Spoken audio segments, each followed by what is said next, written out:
Before first use of your kettle. In this video, we will cover how to prepare your Vulcan kettle before first use. Important: verify the gas or electrical being supplied to the unit matches the rating plate. The rating plate can be found on the back of the unit behind the control panel. Important: all units are pre-charged at the factory and tested before shipment. No water should be added to the jacket unless the no water light illuminates. If the no water light illuminates after initial installation, contact your local authorized service agent for more information.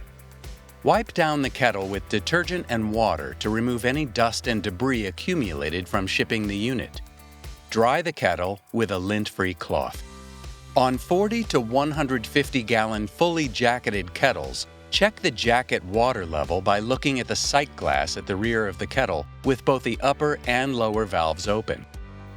If water is below the recommended level or if the water is murky, refer to the jacket water treatment section in your operation manual. For 2/3 jacketed kettles, make sure the unit is in a vacuum. Read the pressure gauge on the unit. If it is not within 28 to 34 psi, refer to your operation manual or contact your local authorized service agent for more information. Warning: only use distilled water when adding water to the jacket of the kettle. Now you are ready to use your Vulcan kettle. For more information on operating and maintaining your equipment, refer to the operation manual on the Vulcan website.